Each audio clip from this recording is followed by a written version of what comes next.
convencer a un editor de que edite un libro de más de 600 páginas es una tarea muy difícil. Generalmente el editor te dice es un libro muy largo, la gente no lo va a leer, va a encarecer mucho el precio, de manera que tenemos que recortar el libro. Y al final conseguimos llegar a un acuerdo, el editor y quien ahora se dirige a ustedes, de manera que el libro Más que un rabino tiene unas 400 páginas y las otras casi 200 páginas están en una guía de estudio. De manera que si alguien, aparte del contenido de Más que un rabino, quiere conocer cómo era el funcionamiento del templo, quiénes eran los fariseos, quiénes eran los saduceos, etcétera, etcétera, etcétera, tendrá que hacerse también con la guía de estudio de Más que un rabino. ¿Qué pretendo contar en Más que un rabino? Porque me parece que es un libro interesante y además es un libro que en cierta medida es la culminación de más de 30 años estudiando y profundizando en la persona de Jesús y en sus enseñanzas. Más que un rabino es un acercamiento a Jesús desde una perspectiva histórica que permite sacar conclusiones espirituales y que pretende dar respuesta a muchas de las versiones que han circulado y circulan acerca de Jesús, que se presentan como versiones autorizadas, que se presentan como versiones reales, pero que en realidad carecen de una base en las fuentes históricas que tenemos. Los relatos totalmente falsos acerca de Jesús empezaron muy posiblemente en el siglo I, quizá en el siglo II. En el Talmud, el libro sagrado de los judíos, aparece una visión totalmente negativa de Jesús. Se reconoce que hacía milagros, pero se insiste en el hecho de que hacía milagros porque había aprendido la hechicería en un viaje que estuvo en Egipto. Se reconocía que la forma en que su vida familiar, en que había venido al mundo, era una forma especial, peculiar, rara incluso, pero porque su madre no era nada más que una prostituta que se había acostado con un legionario romano. Y se reconocía, por supuesto, que mucha gente lo había seguido, pero el Talmud se jactaba de que en un momento determinado, dado que había extraviado a Israel, lo habían condenado durante la Pascua a morir colgando de un madero. Y por cierto, las autoridades judías se atribuían todo el mérito y toda la responsabilidad por haber dado muerte a Jesús. Ni siquiera se molestaban en hablar de Pilato, porque Pilato seguramente para ellas no era nada más que un instrumento a la hora de acabar con Jesús, tal y como aparece en los Evangelios. Esta visión se fue perpetuando a lo largo de la Edad Media, sobre todo en grupos judíos, sobre todo a través de obras como las Toledot Yeshú, y al mismo tiempo fue dando inicio a otro tipo de biografías de Jesús ya a finales del siglo XIX e inicios del siglo XX. Por ejemplo, a inicios del siglo XX, un judío, profesor de la Universidad Hebrea de Jerusalén, llamado Joseph Klausner, decidió que lo que habían dicho sus correligionarios a lo largo de los siglos sobre Jesús era simplemente inaceptable. Jesús era un maestro, Jesús era un magnífico e incomparable maestro de parábolas, pero no era ni mucho menos el Hijo de Dios o el Mesías o aquel al que había que esperar. Era un maestro y un buen maestro de parábolas e incluso él podía aceptar que como maestro había enseñado a los paganos algo de la fe de Israel. También a inicios del siglo XX, un personaje extraordinario que sería Premio Nobel de la Paz y que en un momento determinado dejó todo para abrir un hospital en África y se llamaba Albert Schweitzer, escribió su tesis doctoral en teología para demostrar que Jesús no era un loco. Había autores en la época que estaban escribiendo que Jesús era un personaje trastornado mentalmente y Albert Schweitzer escribió su tesis en medicina para decir, cuando uno estudia las fuentes históricas, es imposible llegar a la conclusión de que Jesús era un enfermo mental, era un desequilibrado o era un loco. Pero lo cierto es que con el paso del tiempo uno casi puede decir lo que quiera de Jesús siempre que Jesús no sea más que un rabino. Puede afirmar que Jesús era un revolucionario como el Che Guevara, lo cual demuestra que no tiene ni idea de la historia del Che Guevara ni de la vida de Jesús. Puede afirmar incluso que es un extraterrestre venido de Dios sabe qué lejana galaxia, o puede afirmar que simplemente era un maestro. El techo más allá del que no puede pasar Jesús si efectivamente el mundo va a tragar con la figura de Jesús es de ser un simple rabino, el de ser un simple maestro de moral.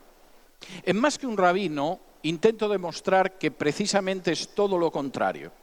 Cuando uno analiza las fuentes históricas en la Biblia y fuera de la Biblia, cuando uno examina la evidencia que tenemos, en realidad lo que encontramos es que Jesús es mucho más que un rabino. Permítanme que en los próximos minutos me detengan algunas de las afirmaciones que se hacen habitualmente acerca de Jesús, que se repiten hasta la saciedad y que sin embargo no se corresponden con la realidad. Por ejemplo, no hay fuentes extrabíblicas, no hay fuentes históricas fuera de la Biblia que nos hablen acerca de Jesús. Falso. Tenemos referencias de Jesús en historiadores romanos. Por ejemplo, Tácito puede mencionar cómo los seguidores de Jesús eran un grupo lo suficientemente grande en la época del emperador Nerón como para que Nerón decidiera culpar a los cristianos del incendio de Roma y los convirtiera en el chivo expiatorio de lo que él había hecho. Y por supuesto los romanos sabían que Jesús había sido ejecutado en Judea por un gobernador romano que se llamaba Poncio Pilato. Falso. Plinio, escribiendo al emperador Trajano, ya a inicios del siglo II, le comentaba el resultado de sus investigaciones acerca de Jesús y de sus seguidores. Era gente que se reunía el domingo, que se ayudaban entre sí, que cantaban himnos y que adoraban a ese Cristo como si fuera Dios. Falso. El historiador Suetonio relata cómo en los años 40, durante el imperio del emperador Claudio, se produjo una controversia entre los judíos de Roma, aquellos que creían que Jesús era el Mesías, el Cristo, y aquellos que no creían en él, y el emperador Claudio decidió que la paz iba a volver a las calles, echando a todos los judíos de Roma. Un episodio al que también se refiere Lucas en el libro de los Hechos, cuando indica cómo Aquila y Priscila conocieron a Pablo precisamente tras su expulsión de Roma por Claudio. No solamente hay fuentes paganas que hablan acerca de Jesús, hay fuentes judías que se refieren a él. El historiador judío Flavio Josefo, posiblemente el historiador judío más importante del periodo del Segundo Templo, menciona 2 veces a Jesús. Una, al hablar de la muerte de Santiago, el hermano de Jesús, llamado el Cristo, y relata cómo en el año 62 Santiago o Jacobo fue ejecutado por las autoridades del templo, y ese Santiago o Jacobo era el hermano de Jesús llamado el Cristo. Y otro texto más extenso en que se refiere a Jesús como un personaje que realizaba prodigios, que hubo mucha gente que lo siguió, que era odiado por las autoridades del templo, que se empeñaron en darle muerte, y que además sus discípulos afirmaban que se había presentado a ellos después de muerto, y curiosamente, aunque habían pasado ya al menos 60 años desde la crucifixión de Jesús, la tribu de los cristianos, como la llama despectivamente Flavio Josefo, era una tribu que todavía seguía existiendo. Falso que no hay otras fuentes fuera de la Biblia que hablen acerca de Jesús. No solamente eso. Además, hay fuentes judías, rabínicas, enemigas de Jesús y de sus seguidores que hablan acerca de Jesús y que confirman los datos de los evangelios. Reconocen que efectivamente Jesús realizaba milagros, aunque como los fariseos de los evangelios atribuyen esos milagros al hecho de que Jesús era un brujo o un mago o un hechicero. Reconocen que efectivamente mucha gente seguía a Jesús, Reconocen, como también lo mencionan los evangelios, que se proclamó Mesías. Reconocen que además fueron las autoridades del templo las que pusieron en funcionamiento el proceso que permitió ejecutar a Jesús colgándolo de un madero en la Pascua. Y reconocen otras cuestiones en las que luego me detendré. Aquellos que afirman que no hay referencias a Jesús fuera de la Biblia, que Jesús es una invención de Dios sabe quién en el siglo I, hay que decirles que es rotundamente falso. Tenemos noticias de Jesús en historiadores romanos, tenemos noticias de Jesús en Flavio Josefo, tenemos noticias de Jesús en la literatura rabínica de siglos. Segunda objeción que se suele presentar: las fuentes que aparecen en la Biblia no son fuentes fiables. No podemos negar que hay 4 vidas de Jesús en el Nuevo Testamento: Mateo, Marcos, Lucas y Juan, pero no son fuentes fiables, son fuentes muy tardías, muy separadas de los hechos, no podemos creer en ellas. Falso. El Evangelio de Mateo, conservamos del Evangelio de Mateo un primer manuscrito datado entre los años 40 y 50. Es solo una porción de Mateo, pero sabemos que se escribió en los años 40 a 50 después de Cristo. Es el conocido como Papiro Tide.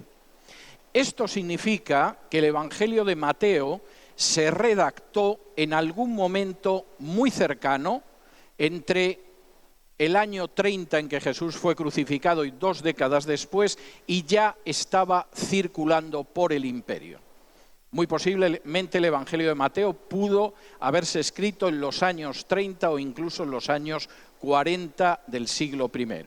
Es un texto enormemente antiguo y por lo tanto es muy fiable y muy cercano. Segundo, el Evangelio de Lucas es un texto anterior al año 62 después de Cristo, posiblemente de los años 50. ¿Por qué? Como ustedes saben, el Evangelio de Lucas forma un díptico con el libro de los Hechos. Cuando empieza el Evangelio de Lucas, Lucas escribe, posiblemente a un funcionario romano interesado en conocer la predicación de los cristianos, al que llama excelentísimo Teófilo. Cuando Lucas escribe el libro de los Hechos, es posible que Teófilo se hubiera convertido, porque ya le llama solo por su nombre de pila y le llama Teófilo y le dice: igual que has conocido lo que hizo Jesús en mi primer libro, en este segundo libro te voy a contar lo que hicieron en los primeros años después de su muerte y resurrección aquellos que le conocieron. El libro de los Hechos tuvo que escribirse por fuerza antes del año 62. ¿Por qué? Porque Lucas, que menciona en varias ocasiones a Santiago o Jacobo, no menciona la ejecución de Santiago o Jacobo, de la que habló Flavio Josefo y que se produjo en el año 62. Si Lucas hubiera escrito varios años después, por ejemplo después del 70, Lucas nos hubiera hablado de la destrucción de Jerusalén como cumplimiento de la profecía de Jesús, nos hubiera hablado del martirio de Pablo y del de Pedro, que son los 2 grandes protagonistas de su libro, nos hubiera hablado de la muerte de Santiago en el año 62, porque le dedica bastante espacio a Santiago en la parte final del libro de los Hechos. Pero Lucas no cuenta nada de eso porque no sucedió. Y por lo tanto el Evangelio de Lucas tiene que ser al menos anterior al año 62. Si el libro de los Hechos es anterior al 62, el libro de Lucas al menos tiene que ser algo anterior al de Hechos, porque se escribió antes que Hechos. Estamos hablando de un libro que posiblemente se escribió en torno a 25 años, quizá un cuarto de siglo, después de la crucifixión. Pero además no solo es eso. Lucas es un extraordinario historiador clásico, y esto se percibe cuando uno lee el libro. Durante el siglo XIX hubo distintos historiadores críticos que acusaron a Lucas de ser un mal historiador. de no conocer los cargos dentro del Imperio Romano, de equivocar las denominaciones de los funcionarios romanos. Fueron las excavaciones de un arqueólogo inglés llamado William Ramsay, que estuvo excavando en las zonas donde discurre el libro de los Hechos, las que dejaron de manifiesto que Lucas era mucho más exacto que los historiadores romanos a la hora de hablar de los cargos que ocupaban los personajes que aparecen en Lucas y en Hechos. Los historiadores romanos podían mencionar a determinados personajes como Galión, como Quirino, etcétera, y no ser muy cuidadosos en la designación. El que era meticulosamente, escrupulosamente, matemáticamente exacto era precisamente Lucas. Y a medida que Ramsay iba desenterrando estelas, fragmentos, pedazos de circos o de otros monumentos romanos, lo que encontraba era la aseveración de que Lucas era más exacto que los historiadores clásicos de su época. De modo que el Evangelio de Lucas es un evangelio muy antiguo, muy exacto y además tengo que decir basado en testigos oculares que no utilizaron otros evangelistas. Los que hayan leído el libro de los Hechos saben que Pablo bajó a Jerusalén, fue detenido y estuvo encarcelado en Cesarea aproximadamente 2 años.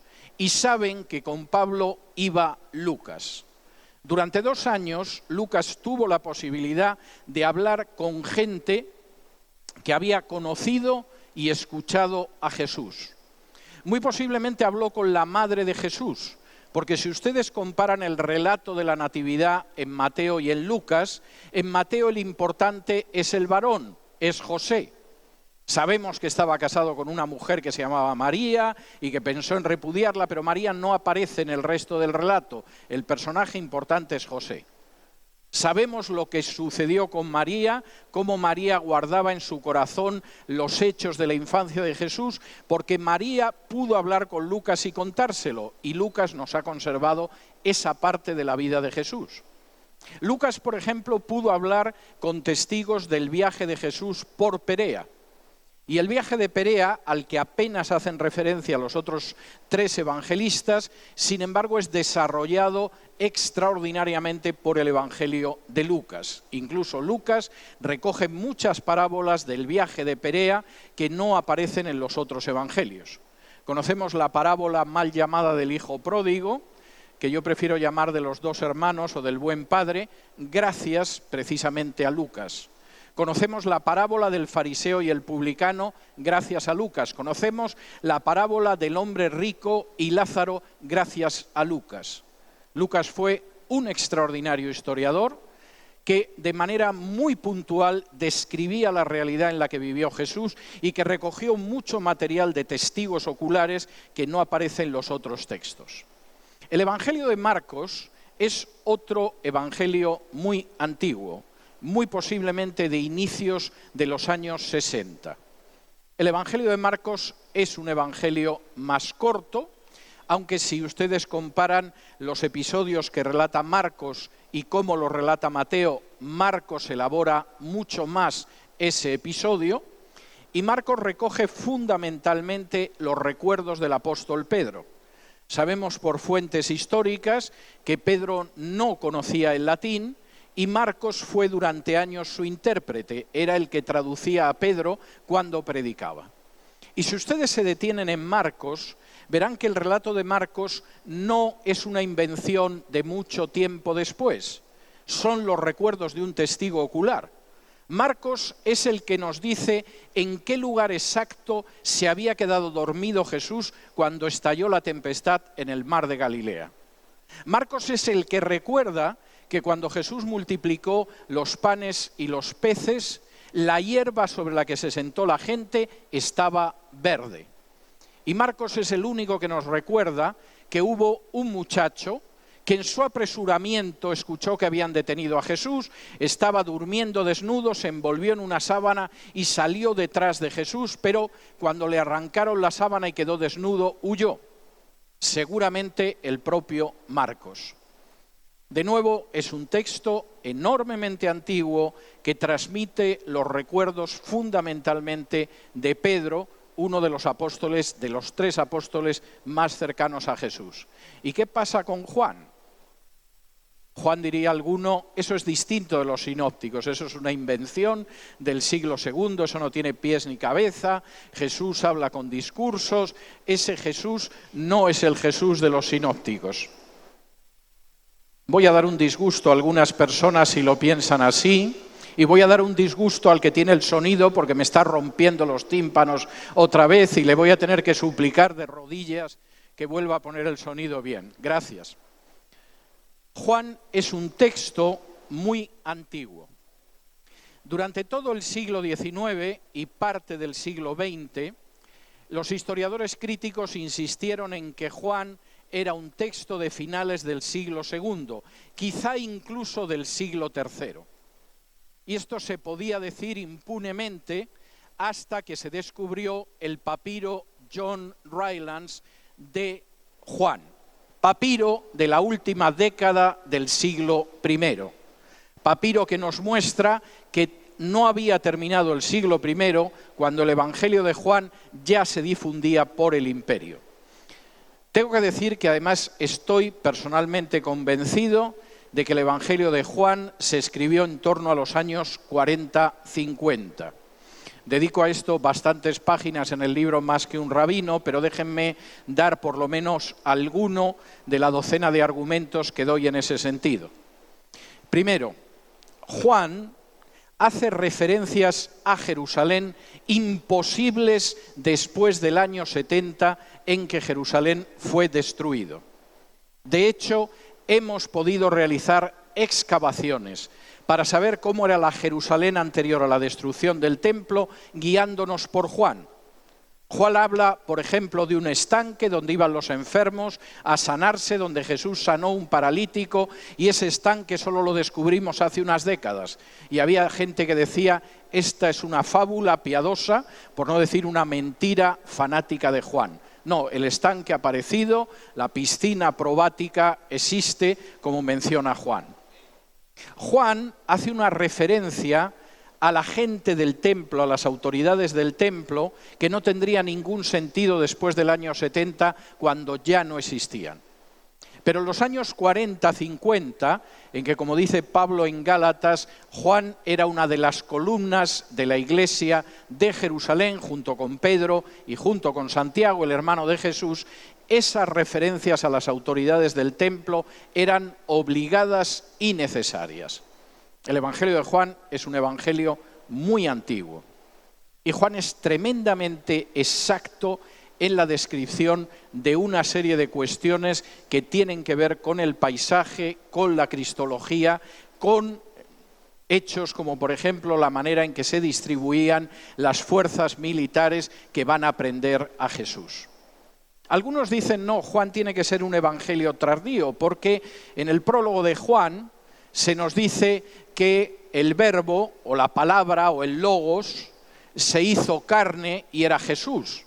Y si dice que el verbo, el logos, la palabra, que existía con Dios y era Dios, era Jesús, eso tiene que ser muy tardío. Eso ya es de cuando los cristianos empezaron a creer que Cristo era Dios, pero no lo creían antes.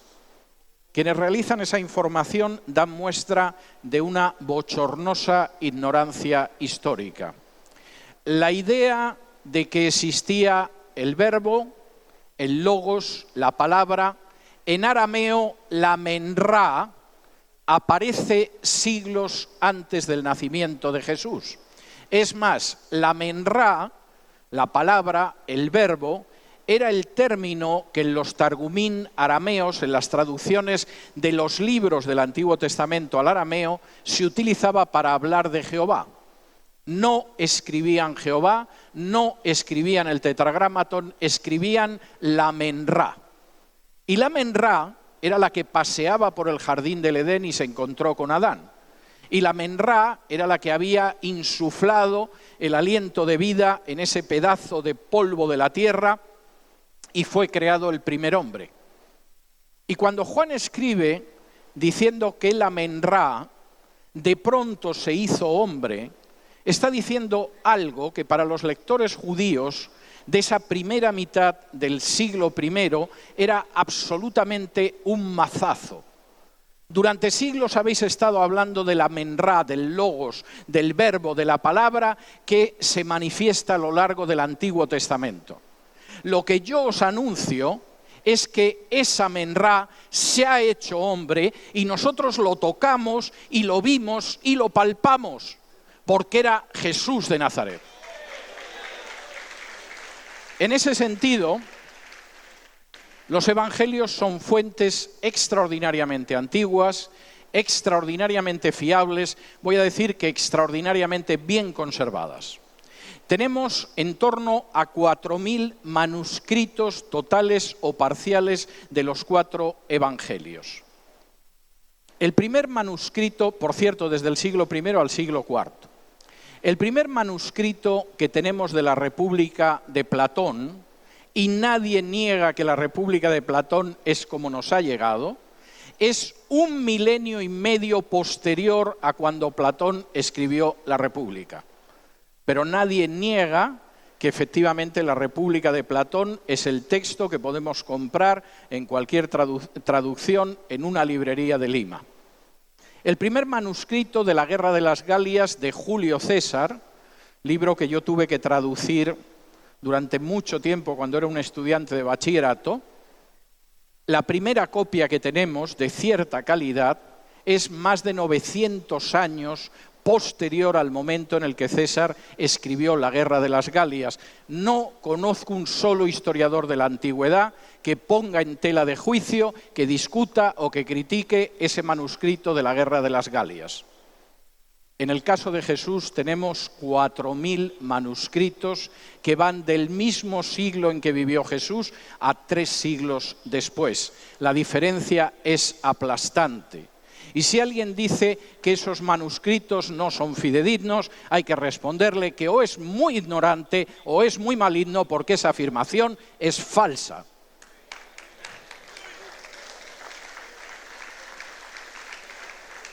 Tercero, y este es otro elemento importante, Jesús fue solo un maestro.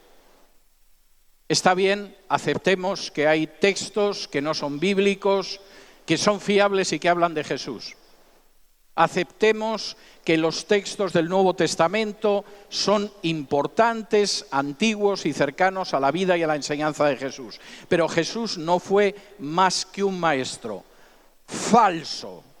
La propia afirmación de Jesús es que él era mucho más que un rabino y mucho más que un maestro. Como recoge el Evangelio de Mateo, después del Sermón del Monte, los escribas que lo escuchaban se quedaban pasmados, se quedaban sorprendidos, se quedaban atónitos, porque Jesús no citaba los precedentes de otros rabinos, sino que hablaba con su autoridad propia. Cualquiera que pueda leer, por ejemplo, el Talmud y vea una discusión sobre un tema teológico, se encuentra que en esa discusión de pronto alguien dice, como dijo el rabino Gilel, y menciona lo que dijo Gilel, y el que está discutiendo con él dice, pero sin embargo, la escuela del rabino Shammai dijo esto otro. Jesús nunca citó a un rabino como base de su enseñanza. Gilel y Shammai habían vivido en el siglo anterior a él, no los menciona jamás. No solo eso, Jesús tiene el enorme atrevimiento de decir, habéis oído que se dijo, pero yo os digo. Y esto evidentemente implica que el personaje es más que un rabino.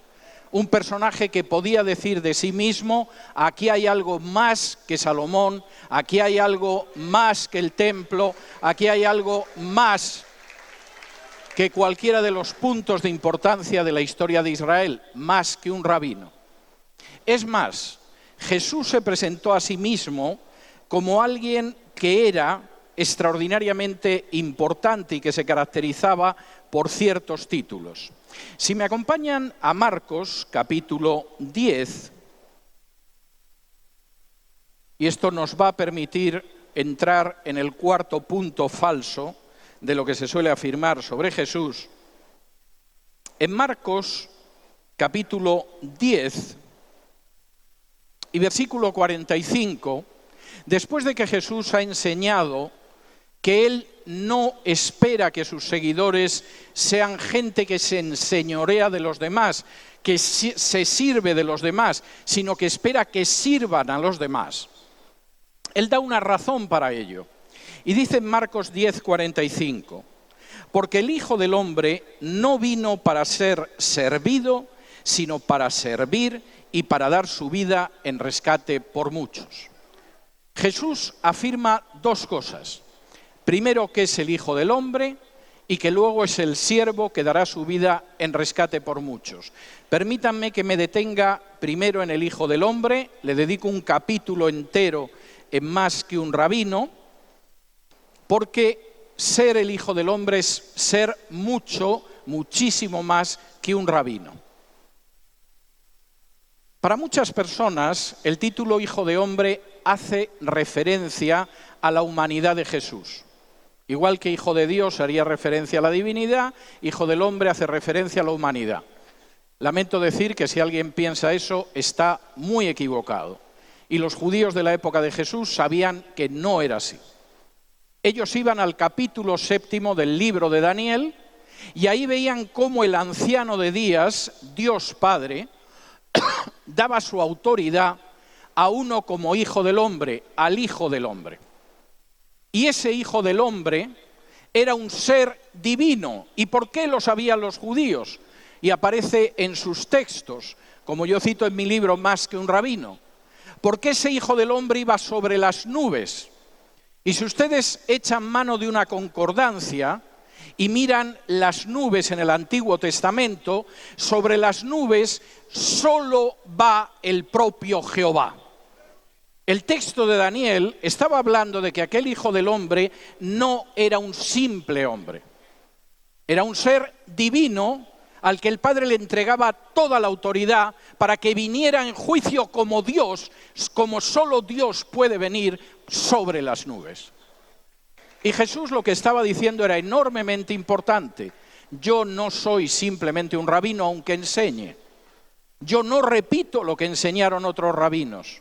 Yo tengo una autoridad para enseñar que está por encima de eso. Pero además yo soy el Hijo del Hombre que viene como Dios por encima de las nubes para juzgar a vivos y muertos.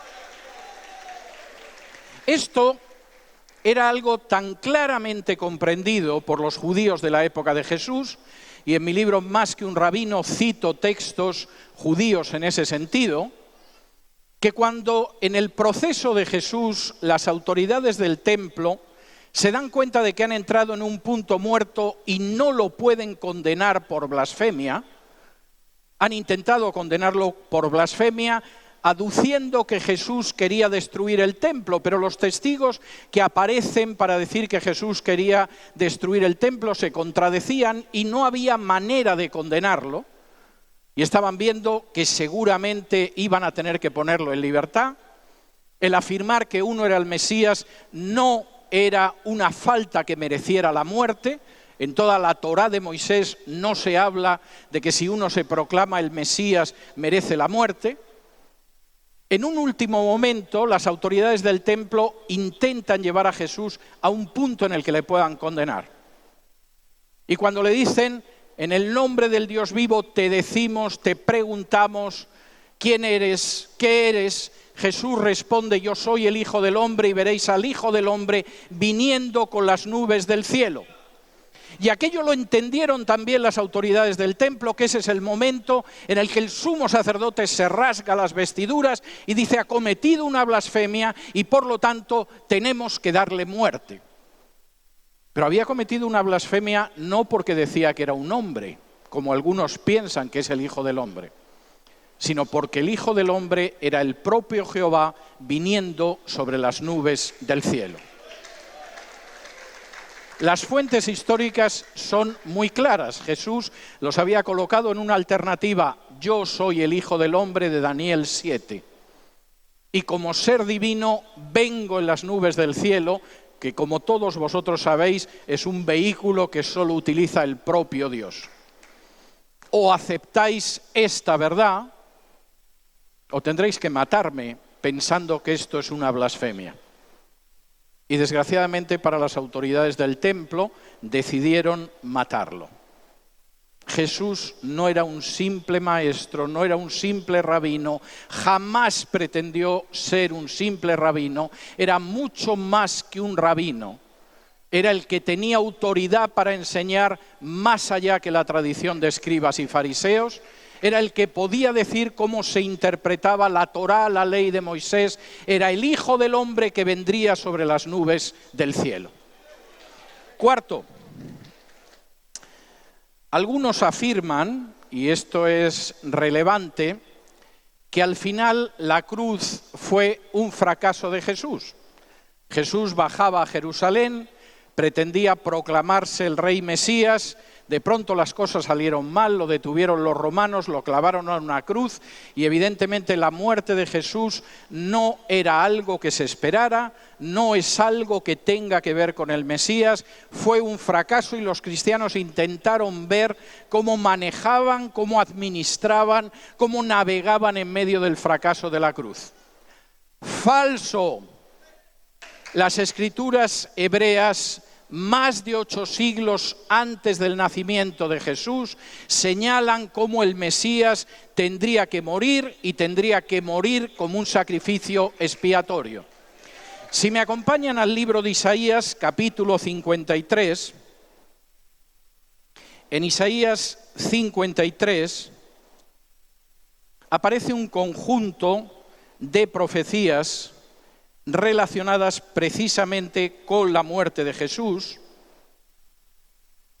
y además un conjunto de profecías que hablan de ese siervo de Jehová, que hablan precisamente de ese siervo del Altísimo que habría de morir. Y dice así en Isaías 53 desde el 1 en adelante: ¿Quién ha creído a nuestro anuncio y sobre quién se ha manifestado el brazo de Jehová?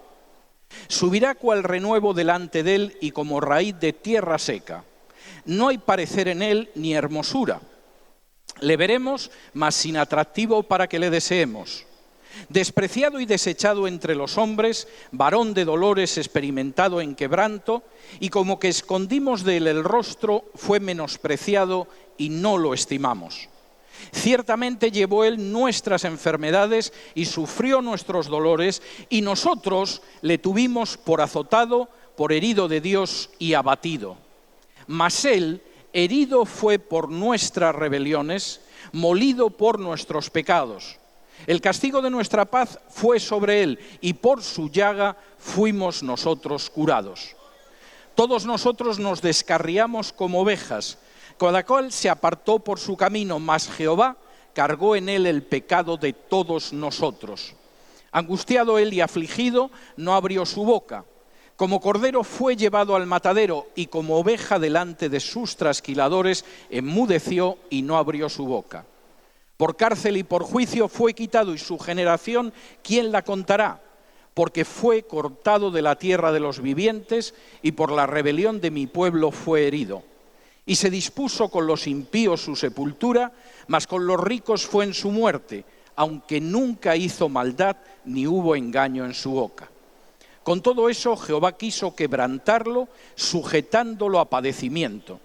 Cuando haya puesto su vida en expiación por el pecado, verá linaje, vivirá por largos días, y la voluntad de Jehová será en su mano prosperada.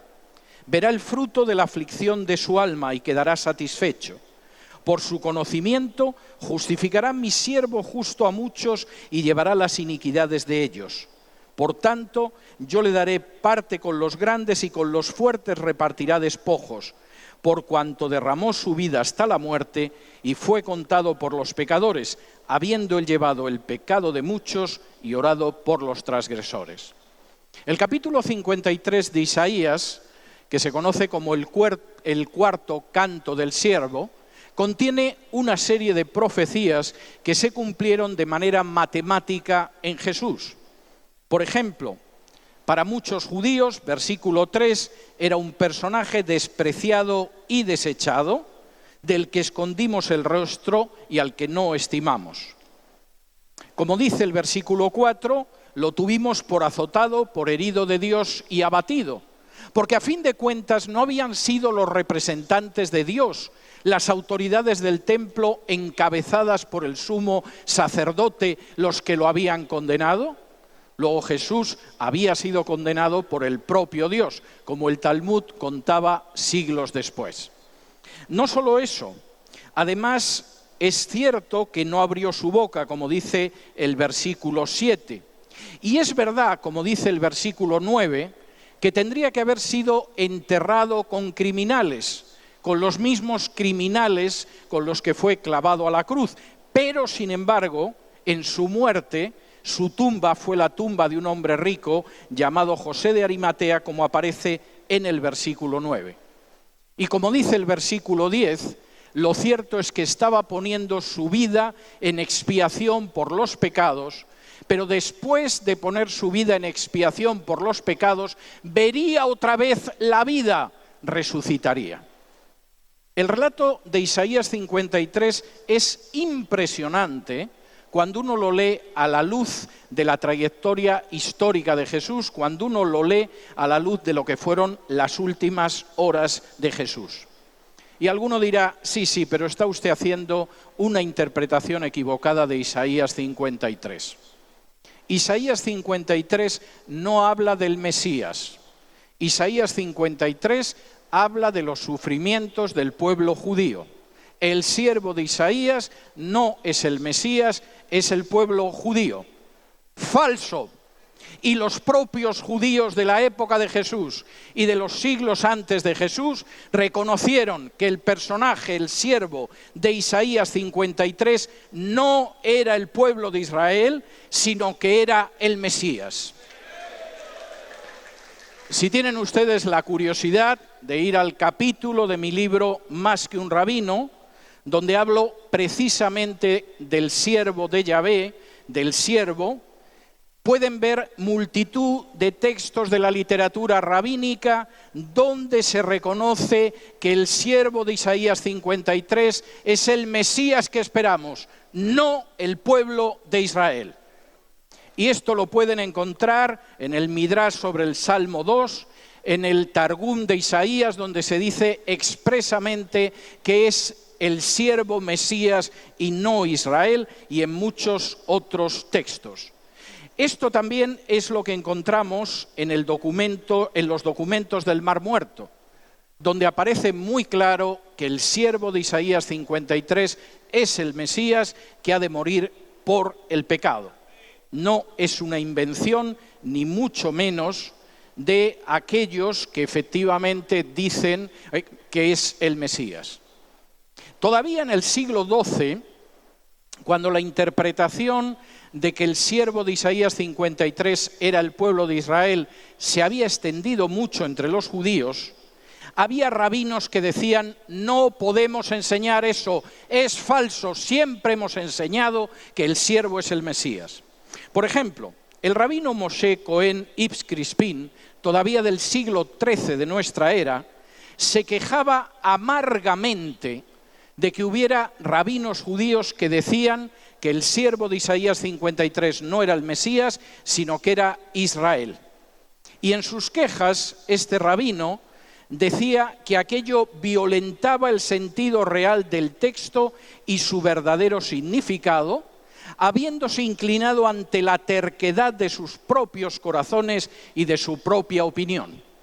Y el rabino añadía, me complace interpretar este pasaje de acuerdo con la enseñanza de nuestros rabinos sobre el rey Mesías y adherirme al sentido literal. Así me veré libre de las interpretaciones forzadas y descabelladas de las que otros rabinos son culpables. El siervo de Isaías 53 era el Mesías, y cualquiera que lea con un poco de honradez intelectual y de cuidado en la lectura, percibe perfectamente cómo ese texto, redactado 8 siglos antes del nacimiento de Jesús, se cumplió escrupulosamente en la vida y en la pasión y resurrección de Jesús.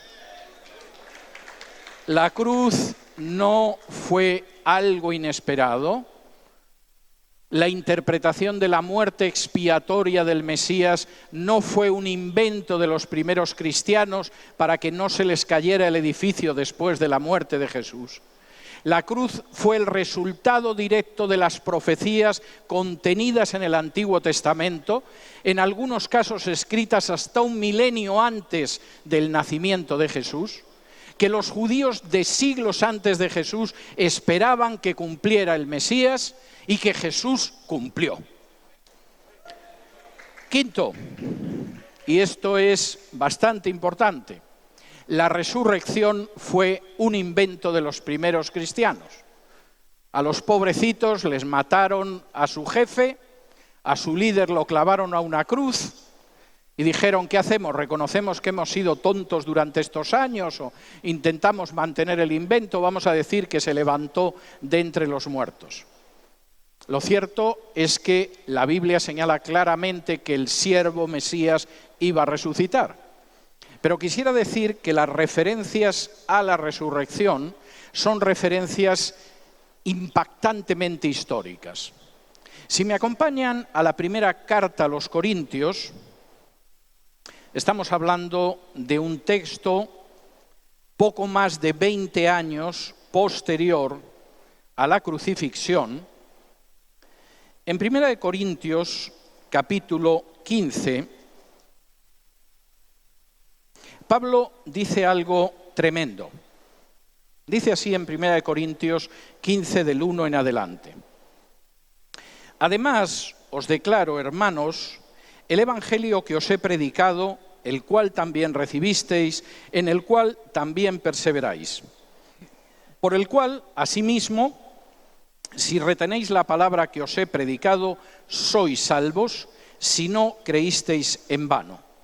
Porque primeramente os he enseñado lo que asimismo recibí, que Cristo murió por nuestros pecados conforme a las Escrituras, y que fue sepultado, y que resucitó al tercer día conforme a las Escrituras, y que apareció a Cefas, y después a los 12, y después apareció a más de 500 hermanos a la vez, de los cuales muchos viven aún y otros ya duermen, y después apareció a Jacobo, y después a todos los apóstoles, y al último de todos, como un abortivo, me apareció a mí.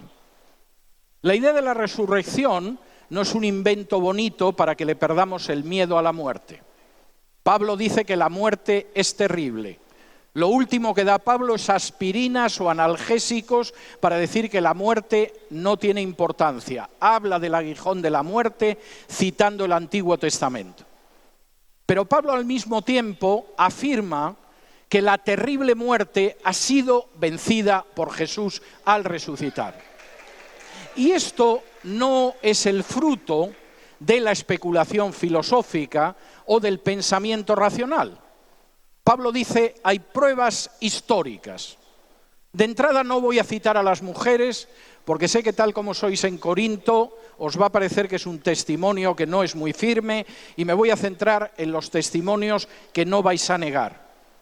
Al primero al que se apareció fue a Pedro. Vosotros aquí en Corinto conocéis a Pedro. Es más, hay un grupo de tontos en la iglesia de Corinto que dice que es de Pedro. Al primero al que se apareció, después de lo que vieron las mujeres, fue a Pedro. Después se le apareció a los 12. Y alguno podrá decir, discípulos a fin de cuentas, estaban todos en la farsa. Y Pablo añade, después se apareció a más de 500 personas a la vez. Algunas de esas personas ya han muerto, ya duermen. Pero la mayoría de esas más de 500 personas a las que se apareció Jesús resucitado todavía siguen vivas y pueden dar testimonio de que lo vieron resucitado. Bueno, Pablo, pero estás hablando a fin de cuentas de gente que cree, ¿no? Hay gente crédula, hay gente supersticiosa, hay gente que todo lo acepta. Después se le apareció a Jacobo que no creía en él. Era uno de sus hermanos que, como dice Juan 7:5, no creían en Jesús, cumpliendo la profecía del Salmo que dice que los hijos de la madre del Mesías no creerían en él. Ah, sí, la madre del Mesías iba a tener hijos, diga lo que diga el Vaticano, porque lo afirma la profecía del Salmo. Y lo cierto en ese sentido es que esos hijos no creían en él. Juan lo dice claramente. Y Jacobo, que no creía en él, y que era uno de los hermanos que, como dice Juan 7, le dijeron: oye, ¿por qué no bajas a Jerusalén y haces alguno de esos milagritos a ver si creen en él? Pero Juan dice, lo decían porque es que no creían en él. De pronto Jesús se apareció a Jacobo, uno de los que no creían. Y la vida de Jacobo dio un giro tan espectacular que cuando Pablo está escribiendo esta carta, Jacobo es una de las columnas de la iglesia de Jerusalén. Había pasado de ser una persona absolutamente incrédula de lo que decía su hermano, a ser una persona que era quien dirigía y pastoreaba la iglesia de Jerusalén. Es muy difícil que eso fuera por una mentira. Y después de Jacobo se apareció otra vez a todos los apóstoles y el último a mí, Pablo. Yo no creía en Jesús. Yo odiaba a Jesús. Yo, como fue rabino fariseo, pensaba que habían hecho muy bien matando a Jesús.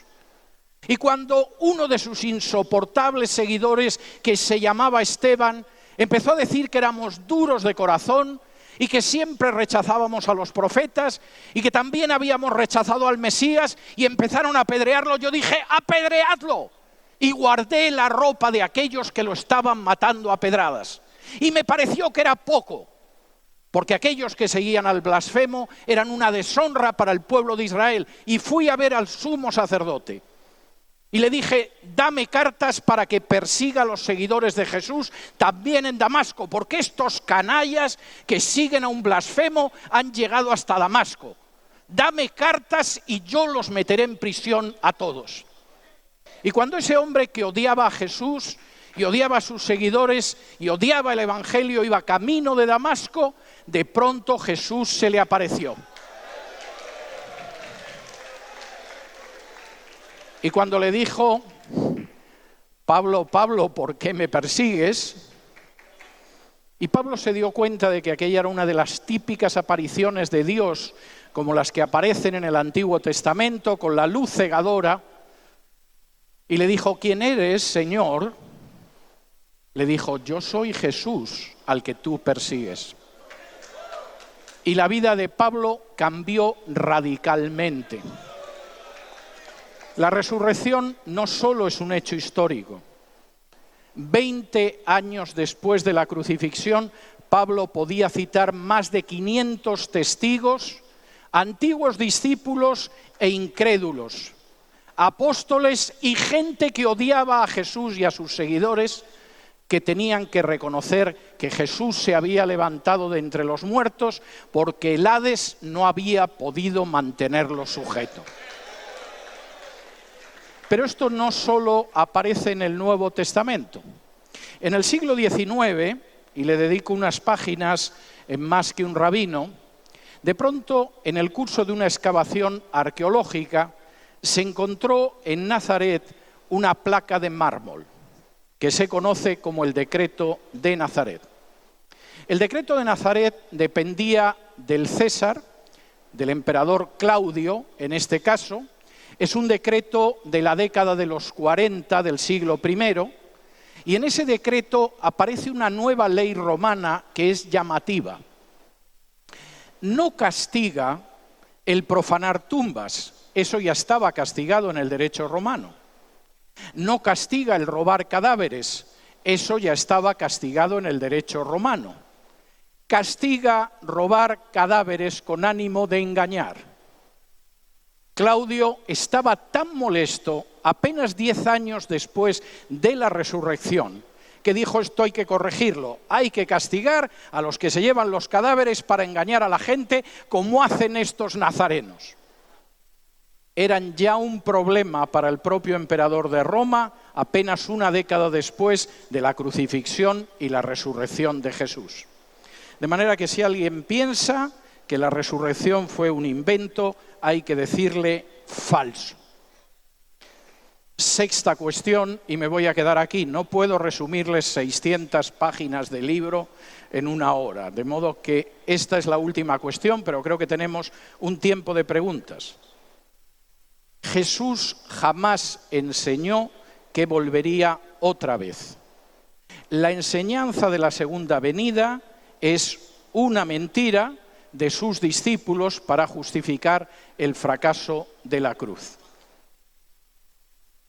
El Talmud, libro judío, donde Jesús es descrito en términos injuriosos, donde, por ejemplo, se dice que Jesús está en el infierno, en medio de excrementos en ebullición, donde se dicen algunas de las mayores atrocidades acerca de Jesús.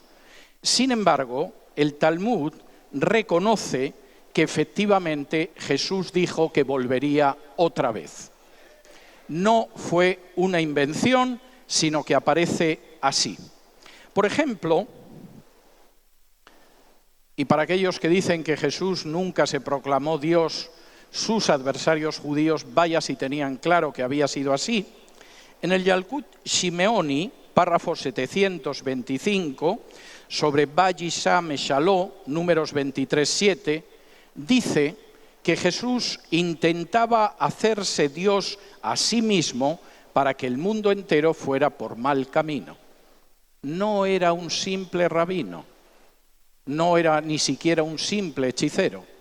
Jesús afirmaba que era Dios. Y además dijo que volvería.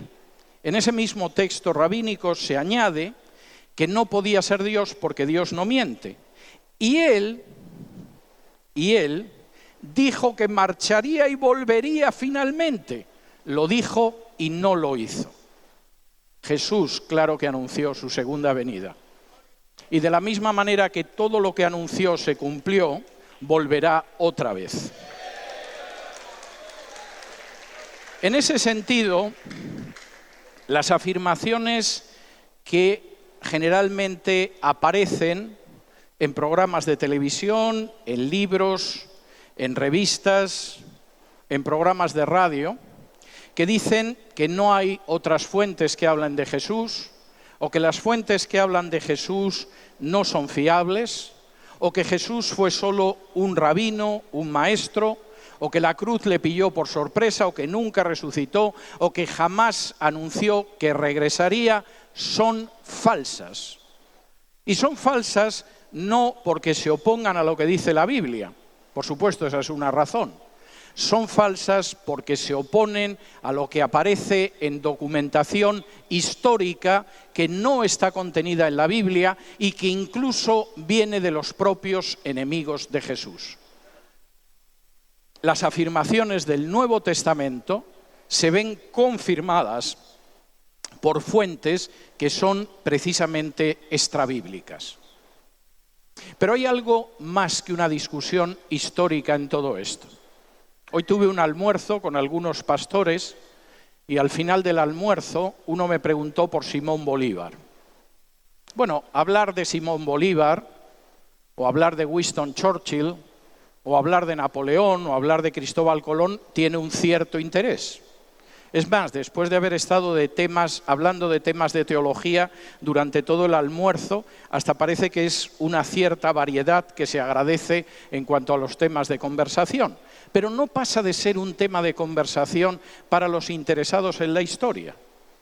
Pensemos lo que pensemos sobre Simón Bolívar, eso no va a cambiar nuestra vida ni va a cambiar nuestro destino eterno. Lo que es bastante obvio es que lo que pensemos sobre Jesús sí que afecta a nuestra vida y afecta a nuestro destino eterno.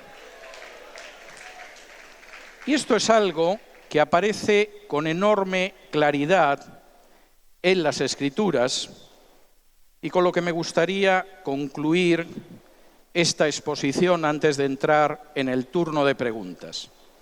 En Marcos, capítulo 8, y versículos del 31 en adelante, aparece un episodio que podría suceder ahora mismo en las calles de Lima. Dice así desde el versículo 31. Y comenzó a enseñarles que le era necesario al Hijo del Hombre padecer mucho y ser desechado por los ancianos, por los principales sacerdotes vamos a empezar en el 27, versículo 27. Salieron Jesús y sus discípulos por las aldeas de Cesarea de Filipo y en el camino preguntó a sus discípulos diciéndoles: ¿quién dicen los hombres que soy yo? Y ellos respondieron: unos Juan, el Bautista, otros Elías y otros alguno de los profetas. Entonces él les dijo: ¿y vosotros quién decís que soy? Y respondiendo Pedro le dijo: tú eres el Cristo. Eso se podría preguntar ahora mismo. Podrían ustedes colocarse en un extremo de una calle en Lima o de cualquier otra ciudad del Perú o del mundo e ir preguntando a la gente que pasa quién es Jesús. Hace 2 días se estropeó la alarma de mi casa y tuve que llamar al servicio de asistencia técnica y me empezó a ayudar una persona por teléfono para arreglar la alarma. Estuvimos hablando más de 1 hora y no solo de la alarma. Y cuando estábamos a punto de despedirnos, le dije: deme una dirección, le voy a regalar mi último libro. Me dijo: ¿de qué trata? Digo: se titula Más que un rabino, es sobre Jesús. Y me dijo: sí, Jesús fue un revolucionario. Y yo pensé: ni te imaginas lo que Jesús te puede revolucionar a ti. Pero solamente le dije: mándame la dirección. Si empezáramos a preguntar, algunos dirían: fue un revolucionario. Y otros dirían: bueno, una buena persona, pero qué mal acabó, ¿eh? Te metes a Redentor y acabas crucificado. Y alguno hasta es posible que dijera: mire, con seguridad, lo que pasa que esto lo oculta la CIA y el gobierno de Estados Unidos, Jesús era un extraterrestre. Alguno a lo mejor diría: un hijo de la bendita Virgen María. En fin, puede uno escuchar cualquier cosa. Y Jesús les pregunta también: bueno, ¿y quién dicen que soy? Bueno, pues mira, algunos piensan que eres Juan el Bautista, que le cortaron la cabeza, pero que lo mismo ha vuelto de entre los muertos. Otros creen que eres el Elías, que tiene que llegar antes que el Mesías. Otros creen que puedes ser un profeta. Y entonces Jesús inmediatamente les muestra que esto no es una cuestión de charla de café, de hablar de un tema para entretenernos un rato, como por ejemplo si me preguntan qué pienso de Simón Bolívar. Esto es algo más serio. ¿Vosotros quién decís que soy? Y entonces Pedro le dice: tú eres el Mesías, tú eres el Cristo. Y Jesús le dice que no digan nada a nadie. Y fíjense lo que dice a partir del versículo 31. Y comenzó a enseñarles que le era necesario al Hijo del Hombre padecer mucho y ser desechado por los ancianos, por los principales sacerdotes y por los escribas, y ser muerto y resucitar después de 3 días. Yo soy el Mesías. Pero cuidado, yo soy el Mesías que han profetizado las Escrituras. Yo soy el Hijo del Hombre y soy el siervo del Señor, y por lo tanto las autoridades religiosas me van a rechazar y me van a matar, como quedó profetizado, pero después de ver la muerte me levantaré. Y Pedro escuchó aquello y dijo: mira que a mí esto no me termina de gustar, Jesús. Versículo 32. Esto les decía claramente. Entonces Pedro le tomó aparte y comenzó a reconvenirle. Mira, Señor, que yo creo que eres el Mesías, pero creo que se te está yendo un poco la mano en la visión que tú tienes del Mesías, ¿eh? Tampoco hay que ser extremistas, Señor. Versículo 33. Pero él, volviéndose y mirando a los discípulos, reprendió a Pedro diciendo: quítate de delante de mí, Satanás, porque no pones la mira en las cosas de Dios, sino en las de los hombres. Y llamando entonces a la gente y a sus discípulos, les dijo: si alguno quiere venir en pos de mí, niéguese a sí mismo y tome su cruz y sígame. Porque todo el que quiera salvar su vida la perderá, y todo el que pierda su vida por causa de mí, del Evangelio, la salvará. Que nadie se engañe. Yo no estoy prometiendo a la gente que va a tener la cuenta bancaria bien repleta.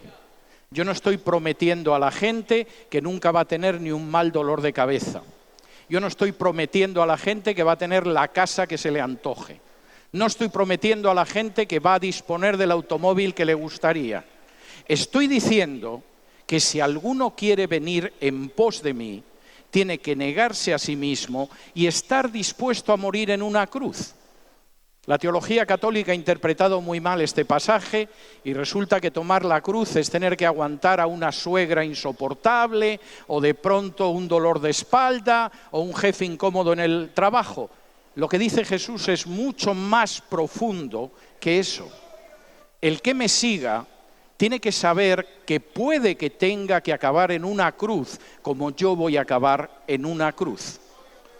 Y realmente, efectivamente, el que quiera venir en pos de mí tiene que negarse y estar dispuesto a tomar la cruz. Y de nuevo alguien diría, bueno, pero hay formas de ser cristiano que no tienen que ser tan radicales. Jesús, no te pongas así, no seas fanático, no caigamos en el extremismo, la moderación es buena. Las palabras de Jesús en adelante son tremendas, versículo 35. Porque todo el que quiera salvar su vida la perderá, y todo el que pierda su vida por causa de mí, del Evangelio, la salvará. Porque ¿qué aprovechará al hombre si ganare todo el mundo y perdiere su alma? ¿O qué recompensa dará el hombre por su alma? Lo que estamos hablando es una cuestión seria. Esto no es una discusión histórica. Esto no es una conversación sobre temas de teología que no nos afectan a la vida. La vida o la ganas o la pierdes. Y lo que el mundo piensa que es ganar la vida, por regla general, es perderla. Y lo que ellos piensan que es perder la vida, porque es seguir a Jesús, es ganar la vida. Y tú tienes que decidir si vas a seguir el criterio del mundo y vas a perder, vas a arruinar, vas a desperdiciar tu vida, o vas a seguir a Jesús y vas a ganar la vida. Y lo que viene a continuación es tremendo. Tú pierdes la vida y no va a haber nada que te compense de ello. ¿De qué le sirve a un hombre ganar el mundo si pierde su alma? ¿De qué te servirá lo que hayas vivido en este mundo, lo que hayas podido acumular, lo que hayas perseguido, si al final te pierdes y toda tu eternidad estás separado de Jesús? Y Jesús acaba esta enseñanza de una manera verdaderamente tremenda. Y es, ¿de qué servirá? Porque el que se avergonzare de mí y de mis palabras en esta generación adúltera y pecadora, el Hijo del Hombre se avergonzará también de él cuando venga en la gloria de su Padre con los santos ángeles. Tú puedes decidir en este mundo que yo voy a ganar mi vida. Y eso implica que tengo que colocar a Jesús al margen, que tengo que orillarlo y ganar esta vida. Si piensas eso, estás en un gravísimo error. Porque cualquiera que se avergüence de Jesús, que lo coloque fuera de su vida, que lo aparte, que no acepte su salvación, se perderá. Y lo podrá ver en el momento en el que Jesús regrese con sus ángeles a recompensar a aquellos que decidieron seguir a Jesús, aunque eso implicara cargar con la cruz hasta la muerte. Y de nada le sirve al hombre ganar todo el mundo si pierde su alma. Jesús no fue un simple rabino, no fue un simple maestro de moral. No fue un personaje que le salieron mal las cosas tal y como las tenía planeadas y acabó en la cruz. Jesús es el que decide en relación a ti si tú vas a regocijarte cuando Él vuelva sobre las nubes del cielo porque viene trayendo su galardón para ti, o si vas a tener que ver cómo te arroja fuera porque decidiste que valía más esta vida que la vida eterna a su lado. Y en ese sentido, Jesús es mucho más que un rabino. Es el Señor, es el Salvador, es la esperanza para cualquier ser humano, aunque hayan pasado casi 2 milenios de su muerte y de su resurrección. Muchas gracias, que el Señor los bendiga.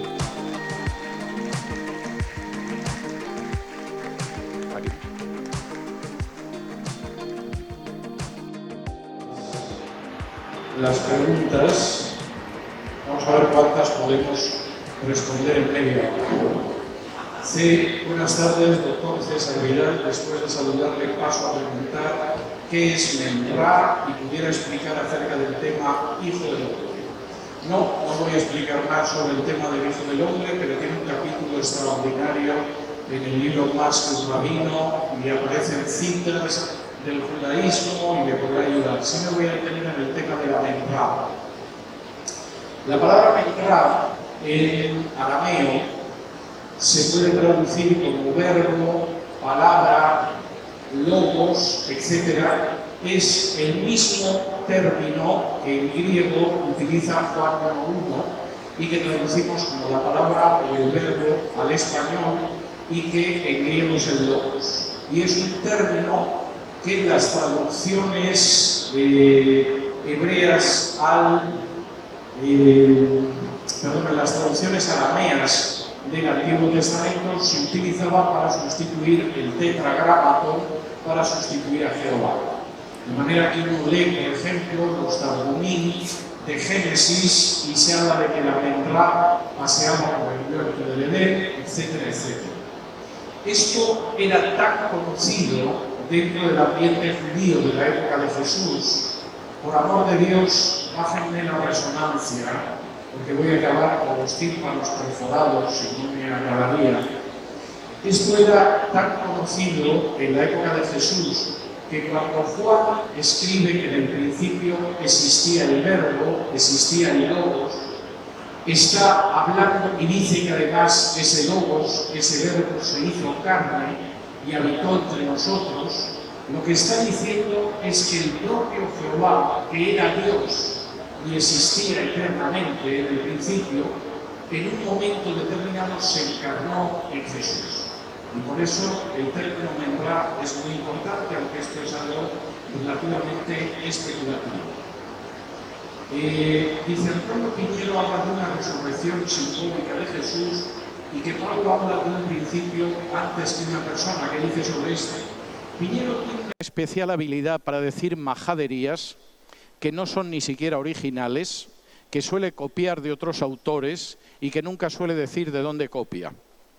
Por ejemplo, Piñero sostiene que Jesús era un guerrillero, era un celote y que la autoridad romana lo ejecutó porque era un guerrillero violento.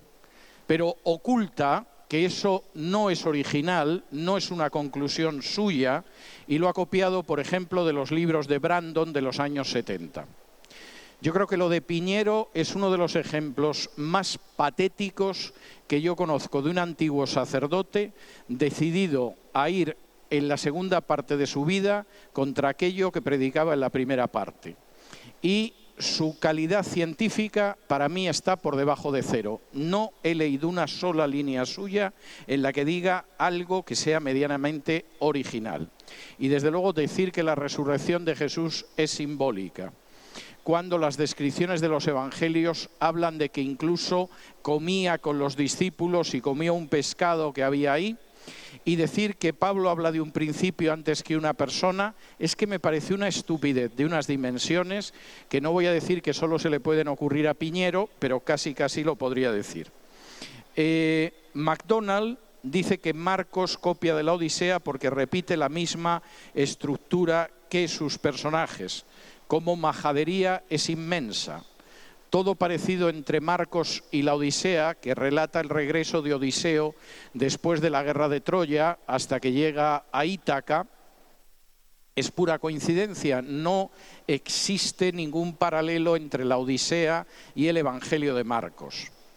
A menos que alguien me explique dónde están las sirenas en el Evangelio de Marcos, dónde está el cíclope Polifemo en el Evangelio de Marcos, dónde está la ninfa Calipso en el Evangelio de Marcos, dónde está la hechicera Circe en el Evangelio de Marcos, dónde en el Evangelio de Marcos alguien tensa un arco y mata a todos los pretendientes de Penélope, y dónde aparece alguien en el Evangelio de Marcos que como Penélope tejía durante el día un tapiz y por la noche lo destejía. En fin, como estupidez mayúscula, desde luego hay que reconocer que el tal McDonald, que supongo que no será el de las hamburguesas, lo ha conseguido. Los evangelios son anónimos, ¿cómo sabemos quiénes los escribieron? No, los evangelios no son anónimos. Y de hecho, en los manuscritos que nos han llegado, los evangelios siempre aparecen con un nombre encabezando esos evangelios. Y esos nombres son Mateo, Marcos, Lucas y Juan. Se puede decir que en el Evangelio de Marcos, en medio del texto, no dice, chicos, yo soy Marcos el que lo ha escrito. Es verdad, no aparece. Pero al inicio del Evangelio, los manuscritos que tenemos, dice que es de Marcos. Y en el caso de Juan, por ejemplo, se dan multitud de pistas que indican que efectivamente el autor tiene que ser Juan. El autor del Evangelio de Juan es el discípulo amado. Sabemos que Jesús tenía una especial preferencia por 3 discípulos. De esos 3 discípulos no podía ser Pedro, porque Pedro habla con el discípulo amado en el Evangelio de Juan. No podía ser Santiago, porque Santiago murió muy pronto y no vivía cuando se escribió el Evangelio de Juan, seguramente, y solamente queda Juan por eliminación. Por amor de Dios, ¿alguien puede bajar la reverberación del sonido? Si quieren que me ponga de rodillas, me arrodillo. ¿Alguien puede bajar la reverberación del sonido? Por favor, me está destrozando los oídos. ¿Alguien puede avisar a la persona que se encarga del sonido?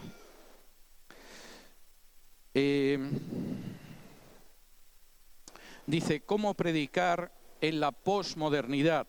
¿La historia nos puede ayudar?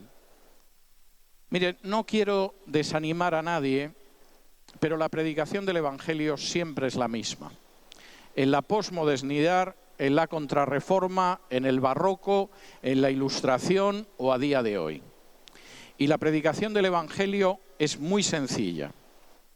Todos estamos perdidos por el pecado y no podemos salvarnos por nosotros mismos. Dios envió a su Hijo para morir en nuestro lugar y pagar con su sangre nuestros pecados en la cruz de manera expiatoria, y aquel que recibe a través de la fe el sacrificio de Cristo en la cruz es salvo y tiene vida eterna. Y ese mensaje es el mismo y ese mensaje no cambia. Si luego alguien quiere adornarlo o piensa que puede comunicar ese mensaje mejor de otra manera, bien, es otra cuestión. Pero en principio el mensaje del Evangelio siempre es el mismo. Hay una buena noticia, que es que la gente puede salir de la situación de perdición en que se encuentra aceptando por fe el sacrificio de Jesús. ¿Por qué Jesús habló de su divinidad casi siempre indirectamente y no lo recalcó tan claramente y más continuamente? ¿Y por qué Pablo lo mencionó tan pocas veces, Jesús Dios, y lo dice unas veces como indirectamente? Vamos a ver, Jesús habló con enorme claridad, no era el único tema del que quería hablar y seguramente hasta puede que para él fuera un tema secundario, pero las afirmaciones acerca de la divinidad de Jesús por parte de Jesús son muy repetidas y nada indirectas. Cuando Jesús dice que hay algo más importante que el templo en medio de ellos y se está señalando a sí mismo, es una afirmación muy clara de divinidad. Lo único que es más grande que el templo es el propio Dios. Cuando Jesús en un momento determinado dice, si no creéis que yo soy, moriréis en vuestros pecados, y los judíos que le están escuchando agarran piedras para lanzárselas, es porque han captado perfectamente que Jesús se está aplicando el título de yo soy, que en Éxodo 3:14 es el nombre que se da el propio Dios al hablar con Moisés. Y cuando Jesús hace referencia a una serie de profecías que se cumplen en él, son profecías no solo en calidad del Hijo del Hombre, no solo en calidad del siervo que aparece en Isaías 53, sino también precisamente en relación con su divinidad. Y cualquiera que vaya, por ejemplo, a Isaías 40, versículos del 1 al 3, sabe que el ser al que precedería la voz que clama en el desierto era el propio Jehová nuestro Dios. Y cualquiera que vaya a Zacarías 11, versículos 12 y 13, sabe que el ser al que se vendería por 30 monedas de plata era el propio Jehová. Y como esas, muchas otras referencias. ¿Por qué Pablo menciona tan pocas veces Jesús Dios y lo dice como indirectamente? Pablo menciona en muchas ocasiones la divinidad de Cristo. Cada vez que Pablo le añade el título de Kyrios, de Señor, está afirmando la divinidad de Cristo. Porque Kyrios es el título que en la Biblia, en la traducción del Antiguo Testamento al griego, la Biblia de la Septuaginta, la Biblia de los 70, es el nombre que sustituye al tetragramatón, que sustituye a Jehová. Y cuando Pablo dice que Jesús es el Señor, está haciendo una afirmación clara de divinidad. Pero aparte de eso, Pablo en varias ocasiones afirma directamente que Cristo es Dios. Por ejemplo, en Romanos 9:5, cuando habla de que Cristo, el cual es Dios, bendito por los siglos de los siglos. Amén. O por ejemplo en Tito 2:13, cuando habla de la bendita esperanza en la venida de nuestro Dios y Salvador Jesucristo. O por ejemplo en Colosenses 2:9 y 10, cuando se dice que en Cristo habita la plenitud de la divinidad. No un trocito de divinidad, no algo de divinidad, sino la plenitud de la divinidad. O por ejemplo en 1 de Timoteo 3:16, cuando, en contra de lo que dice la NBI, el texto de Pablo original afirma que el misterio de nuestra fe es grande y es que Dios fue manifestado en carne. De manera que eso de que Pablo apenas lo dice y solo lo dice indirectamente no se corresponde con la realidad. Otra pregunta es, ¿el Nuevo Testamento dónde comienza? ¿De Hechos en adelante?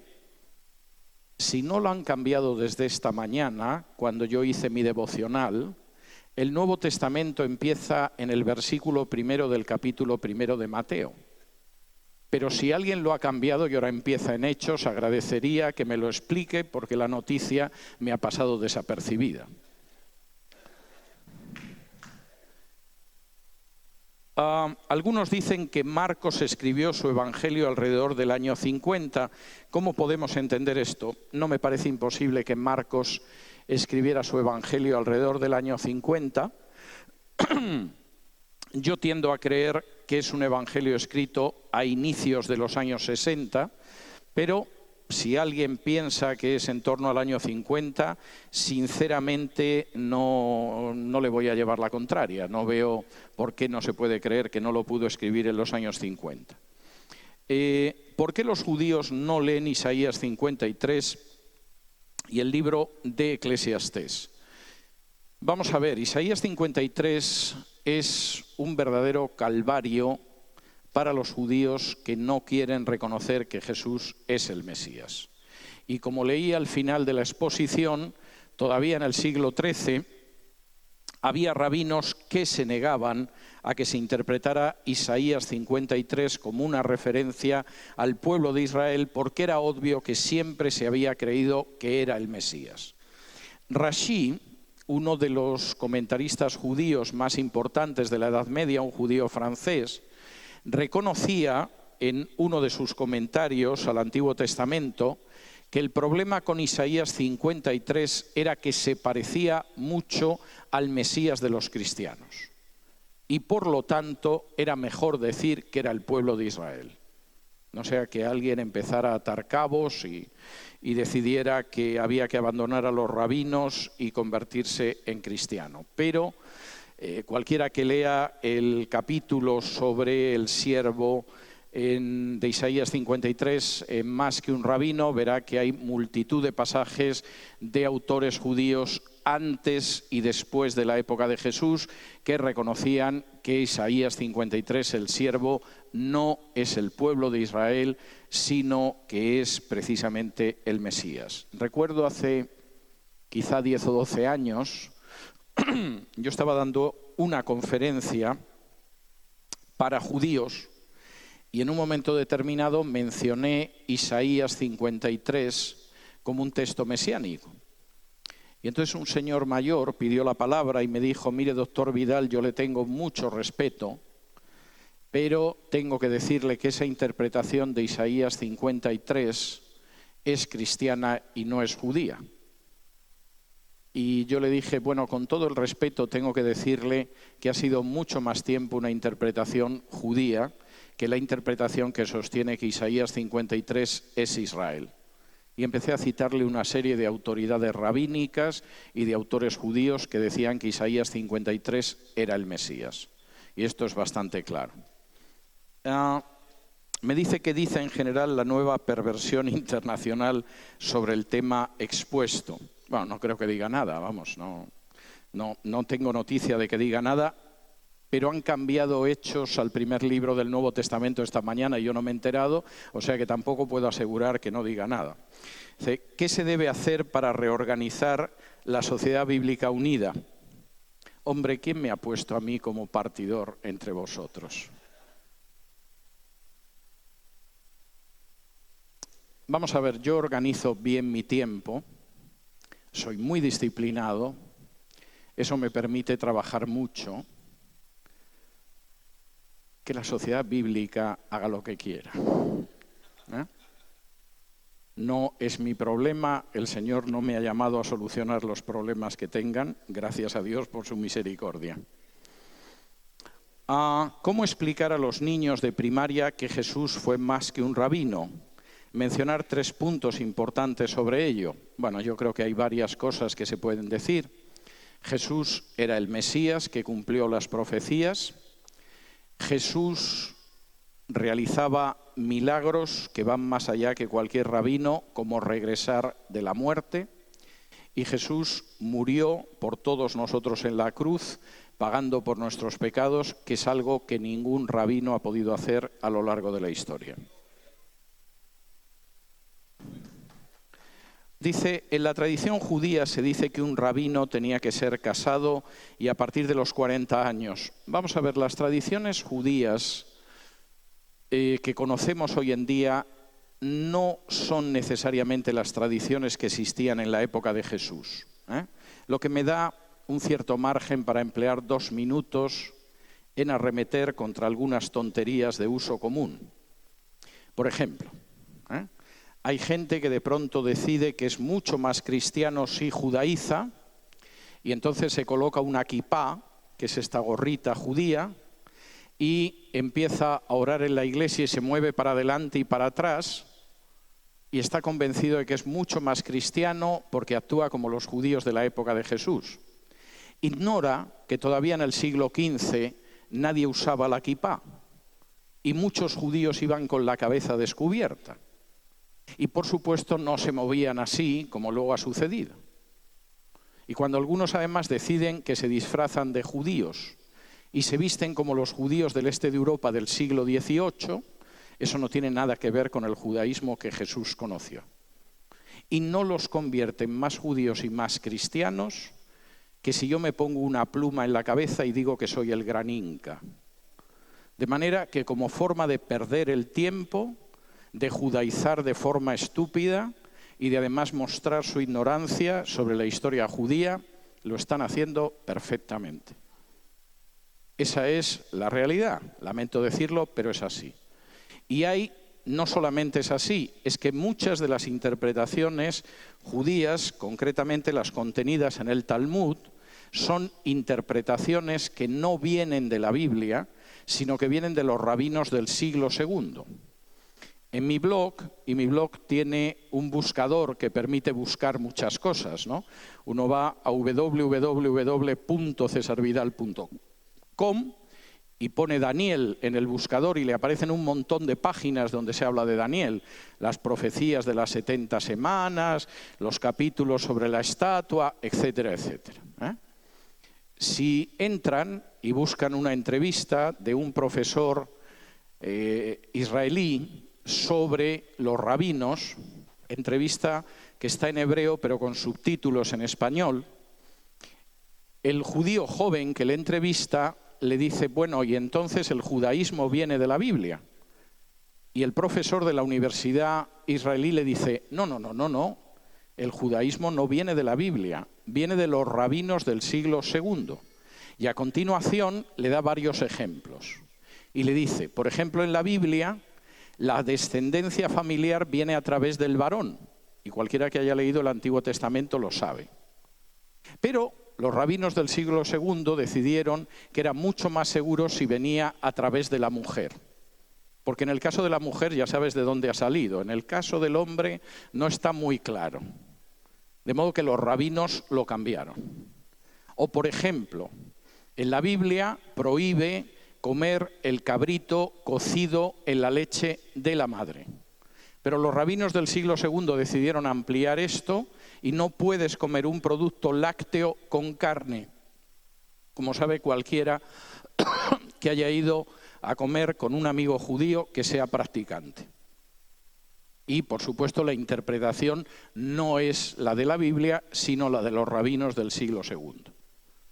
Cuando ciertas mentes iluminadas se ponen a repetir la enseñanza de los rabinos a partir del siglo II, pensando que se acercan a los judíos de la época de Jesús, de lo único que dan muestra es de una ignorancia pasmosa, porque de entrada no saben que esas prácticas que ahora son comunes en el judaísmo no proceden del Antiguo Testamento, no proceden de la Biblia y proceden de los rabinos del siglo II.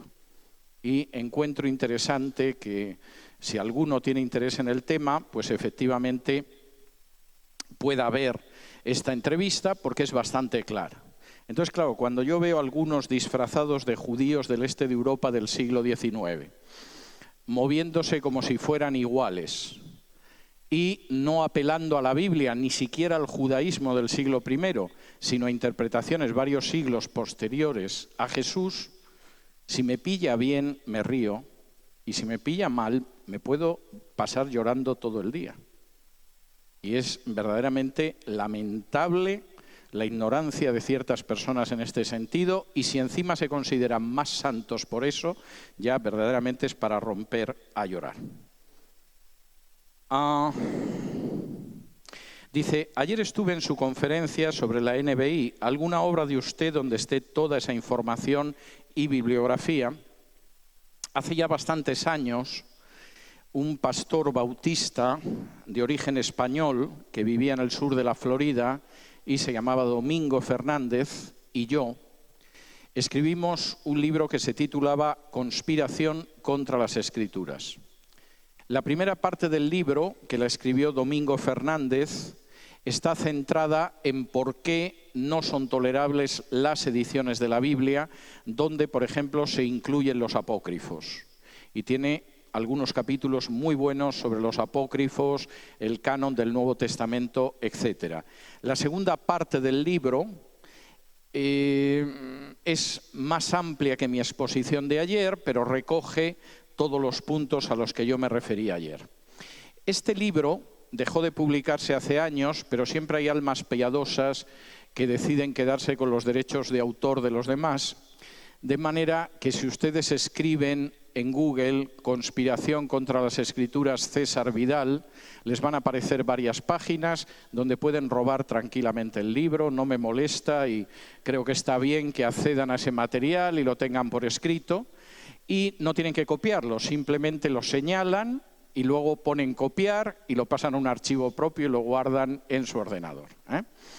La idea que tuvimos Domingo Fernández y yo era que en algún momento yo escribiría un libro más amplio todavía. Es decir, que me detendría en determinados textos, mostraría por qué el texto mayoritario es más exacto, cómo hay una base textual, etcétera, etcétera. Pero la verdad es que se han cruzado entre medias, yo creo que cerca de 100 libros, y yo nunca he conseguido tener tiempo para escribir ese libro, pero mucho del material sobre los textos y los manuscritos aparece en mi nuevo testamento interlineal griego-español. Y mucho del material está ahí. De modo que entre lo que puedan sacar del Nuevo Testamento interlineal griego-español y mi libro, que circula en varias páginas de internet que jamás me pidieron permiso para colocarlo y que ustedes pueden copiar libremente, pues seguramente pueden ampliar por lo menos algo el material de la conferencia de ayer. Vamos a ver, ¿quiénes eran los 12 que menciona 1 Corintios 15:5? Si ya no estaba el apóstol Judas. Hay varias posibilidades. Una es que los 12 sigue siendo el título de los apóstoles, aunque uno de los apóstoles ya no estaba. Es decir, en última instancia se les seguía conociendo como los 12 y esa es una posibilidad. La otra posibilidad es que en esa aparición hubiera más gente aparte de los 12 y realmente al haber más gente que estuviera aparte de los 12, estuviera Matías, que luego fue uno de los 12. Es una de las posibilidades también en ese sentido. Me dice, he leído el legado del cristianismo en la cultura occidental y lo relacionado a los hechos, a las fechas del Evangelio. Hay datos nuevos que fundamentan lo que escribió antes del 62. Vamos a ver, el último capítulo de Más que un rabino está dedicado casi en exclusiva a ese tema. Es decir, al hecho de que Hechos se escribió con seguridad antes del 62 y Lucas se pudo escribir 1 o 2 años antes de Hechos. Y hay bastante material en el último capítulo de Más que un rabino, antes de la introducción y de los apéndices, abordando ese tema y también de los otros evangelios. ¿Cuáles son los cantos del siervo que aparecen en la Biblia? Hay 4 en el libro de Isaías y el más importante es el 4, porque es el más explícito, el más fácil de identificar, que es Isaías 52:13 a 53:12. En el capítulo sobre el siervo de Isaías, en Más que un rabino, menciono cómo los otros cantos del siervo también aparecen identificados con la figura del Mesías en los escritos judíos anteriores al nacimiento de Jesús.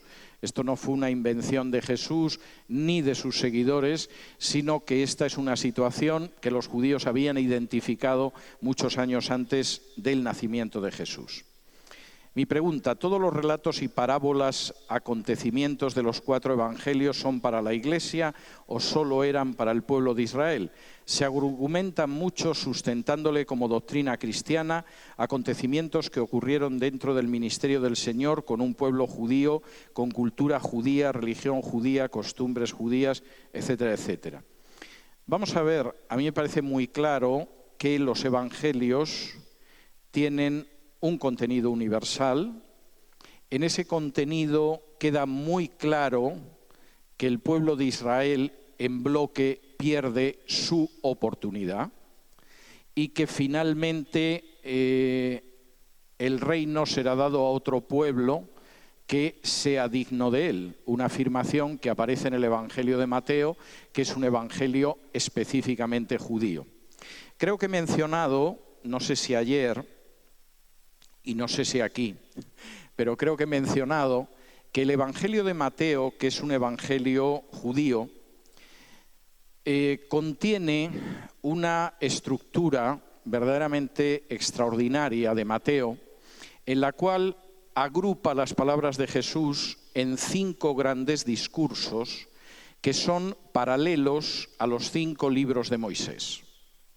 Entonces, mientras que el primer libro de Moisés es el Génesis, donde aparece el origen del mundo y el origen del pueblo de Israel, el primer gran discurso de Jesús en Mateo es el Sermón del Monte, capítulos del 5 al 7, donde aparece el Génesis, el origen del comportamiento que tienen que tener los seguidores de Jesús. El segundo libro de Moisés, que es el Éxodo, muestra la salida de los israelitas de Egipto para cumplir su misión en la tierra hacia la que van. El segundo discurso de Mateo, que es Mateo 10, muestra la salida de los discípulos de Jesús para cumplir su misión predicando el Evangelio. Y hay paralelos en todos los libros. El último gran discurso de Jesús en Mateo es Mateo del 23 al 25. Y tiene un claro paralelismo con el libro de Deuteronomio. Si ustedes recuerdan, en Deuteronomio casi todo Israel se queda fuera de la tierra prometida. Muere en el desierto y entra un Israel que no salió de Egipto y que ha ido creciendo en el desierto para poder entrar en la tierra. El último discurso de Mateo 23 al 25 muestra a un Israel que no va a entrar en el reino, que son los escribas y fariseos del capítulo 23. Muestra cómo ese sistema va a desaparecer en el capítulo 24 con la destrucción del templo, y en el capítulo 25 acaba mostrando quiénes finalmente entran en el reino. Y el paralelismo, de nuevo, es muy claro en este sentido. De manera que, por supuesto, conocer el contexto judío de la vida y de la enseñanza de Jesús es muy importante. En buena medida, más que un rabino, es un instrumento para conocerlo, pero no creo que de pronto se pueda empezar a decir que hay partes de las enseñanzas de Jesús que no corresponden a los seguidores de Jesús porque tienen que ver con Israel o cosa por el estilo. Es decir, por supuesto que hay enseñanzas de Jesús dirigidas a estratos concretos de la sociedad judía, como Mateo 23, pero a mí no se me ocurriría pensar que esa enseñanza no nos aplica. Y si alguien cree que cuando Jesús dice que no se puede saquear a las viudas haciendo grandes oraciones y que esos llevarán más condenación, eso se refiere solo a los clérigos judíos del siglo I y no a los clérigos codiciosos cristianos del siglo XXI, yo creo que se equivoca mucho. Y puede incurrir en una gran equivocación pensando que eso es algo para el siglo I y no tiene nada que enseñarme en el siglo XXI.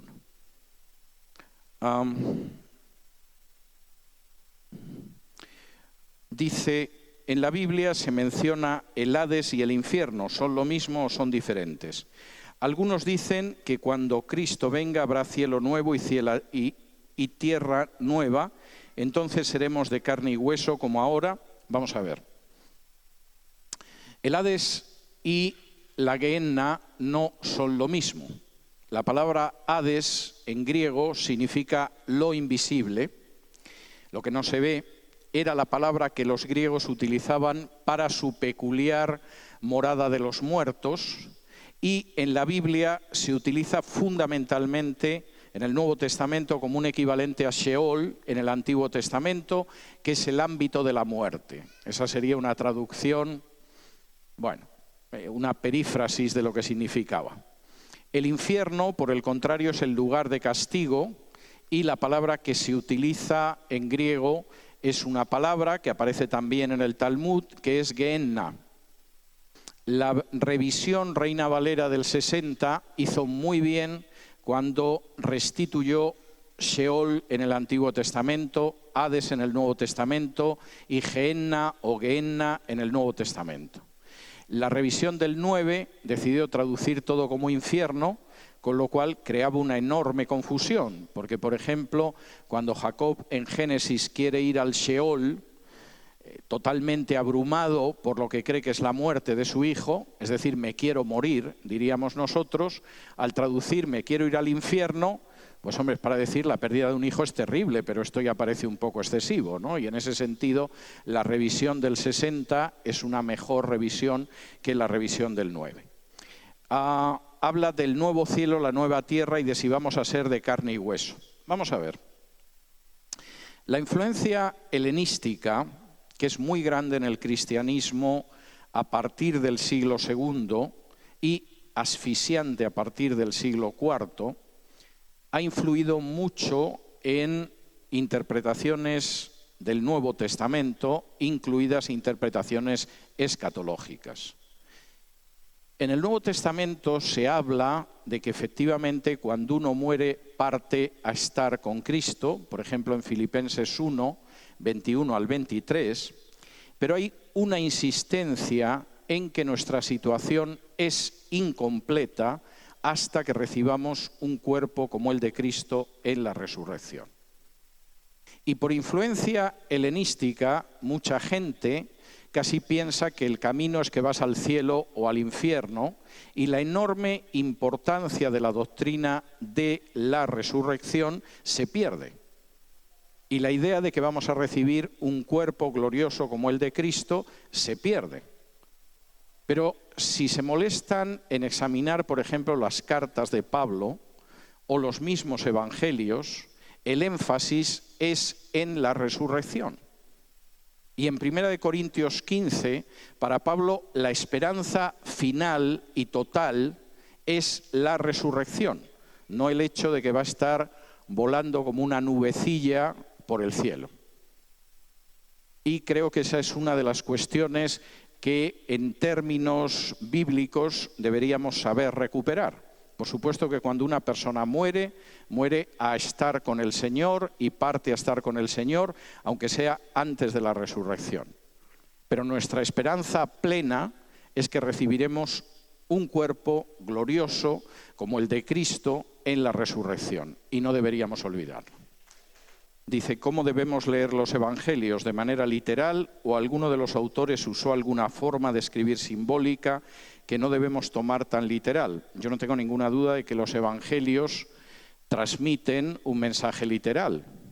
Pero, por ejemplo, en los evangelios también aparecen parábolas y no creo que nadie se crea que efectivamente un sembrador salió a sembrar literalmente un día a una hora y sembró y tuvo ese resultado. La parábola es una historia que cuenta hechos cotidianos a los que se da una interpretación espiritual. Y dedico un capítulo entero, en Más que un rabino, al género de mashal, que es como se dice parábola en hebreo, o meshalim, que son las parábolas en hebreo. De modo que evidentemente cuando dice que Jesús resucitó a una muchacha o que gritó en la cruz consumado es antes de morir, etcétera, estamos hablando de hechos absolutamente históricos y literales. Y cuando hablamos de las parábolas, pues ya sabemos que es una parábola y que tiene un contenido espiritual que a veces el propio Evangelio contiene, como en la parábola del sembrador o en la parábola de la cizaña y el trigo.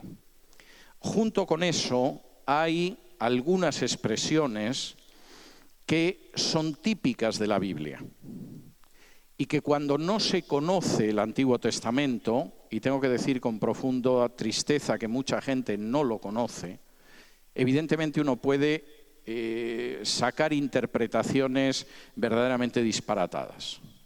Nosotros mismos utilizamos formas de hablar que no son literales, pero entendemos. Y cuando hablamos del ocaso del gobierno de Alan García, no es que se acabó la luz del sol en el Perú mientras Alan García seguía siendo presidente. Estamos hablando de que estaba en un periodo de decadencia ese gobierno de Alan García.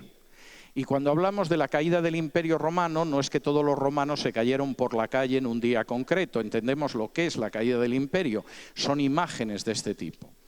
Hay imágenes en los evangelios que efectivamente parten del Antiguo Testamento y van en esa dirección.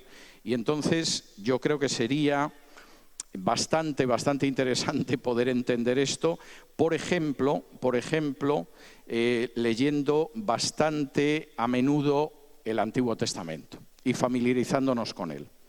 Los testigos de Jehová afirman que Jesús murió en un madero. ¿En qué fuente se basan y cómo sustentamos que Jesús murió en una cruz?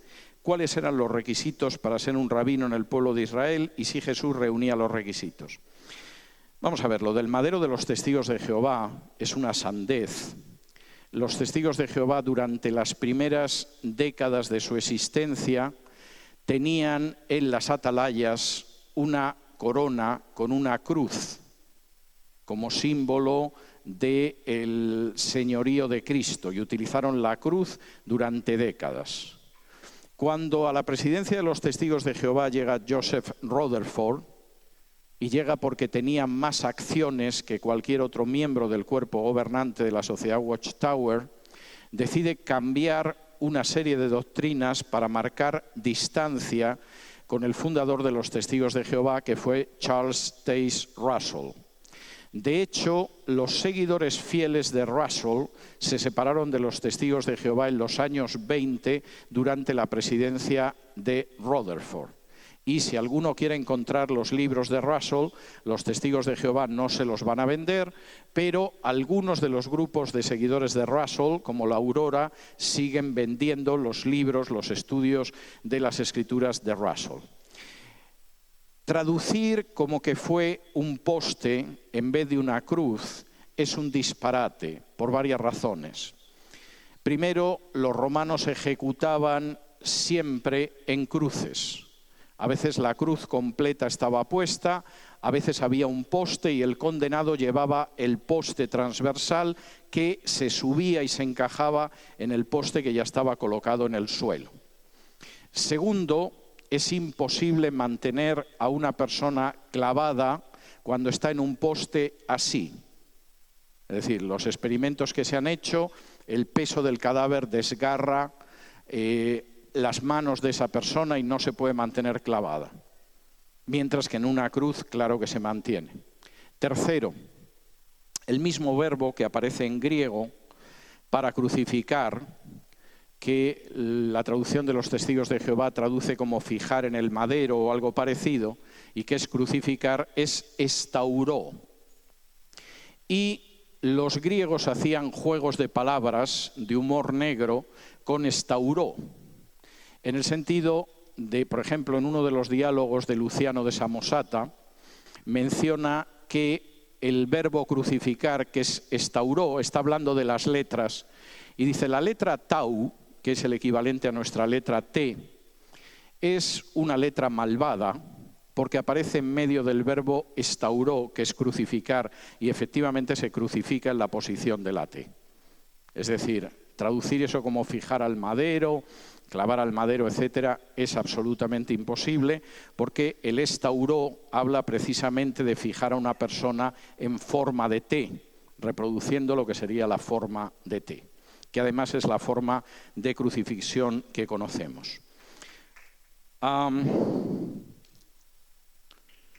Voy a contestar una pregunta más, nada más, porque creo que hemos pasado el tiempo. ¿Podría explayarse acerca del libro de Daniel 7 sobre lo que mencionó del Hijo del Hombre? No, no puedo explayarme porque no me queda tiempo, porque expliqué lo esencial y porque pueden encontrar algo más. Pero ya que ha mencionado Daniel, sí voy a citar algo a lo que dedico un excursus en Más que un rabino que me parece muy interesante. Y es la fecha de la llegada del Mesías. Los judíos sabían cuándo tenía que llegar el Mesías por dos razones. La primera, porque según la profecía de Jacob, contenida al final del libro del Génesis, el Mesías llegaría de la tribu de Judá cuando la tribu de Judá no tuviera el cetro de Israel. Es decir, cuando el rey de Israel no fuera un judío. La única vez en la historia de Israel en que el rey de Israel no ha sido un judío fue durante el reinado de Herodes el Grande, que era un idumeo. De manera que el Mesías tenía que llegar en la época de Herodes el Grande o no llegar. La segunda muestra de cuál era la fecha del Mesías era todavía más exacta. porque aparece en la profecía de las 70 semanas de Daniel. Y en la profecía de las 70 semanas de Daniel aparece claramente que la manifestación del Mesías tiene que producirse precisamente en el último año de la semana 69. Y el Mesías tiene que morir a mitad de la semana 70. Pero el año es el último año de la semana 69. De tal manera que sabían perfectamente en qué año, mediados del año 26, se iba a manifestar el Mesías. Cuando uno lee la fecha en que apareció Juan el Bautista y unos pocos meses después apareció Jesús para ser bautizado, coincide con la fecha de la semana 69 de Daniel. Igual que la muerte del Mesías coincide con la muerte del Mesías a mitad de la semana 70. Como esto era muy claro para muchos judíos y el tiempo iba pasando y no aparecía un Mesías que les gustara, en las controversias rabínicas discuten cuándo va a aparecer el Mesías. Y la referencia es la fecha de venida del Mesías pasó y el Mesías no ha venido. Nosotros diríamos, no, el Mesías vino justo en la fecha de venida del Mesías señalada en las Escrituras. Pero para los rabinos ese era un problema, no pensaban aceptar a Jesús y la discusión es qué ha pasado que en la fecha que tenía que venir no vino. Y en un momento determinado, en el Talmud, se recoge el mandamiento de no hablar sobre la fecha de venida del Mesías, porque el Mesías no vino en su momento y no sabemos cuándo puede venir. La afirmación gloriosa del Nuevo Testamento es claro que vino cuando se había profetizado y sigue ofreciendo su salvación a todo el género humano, sean judíos o sean gentiles. Ha sido un placer y un privilegio servirles. Que el Señor les bendiga.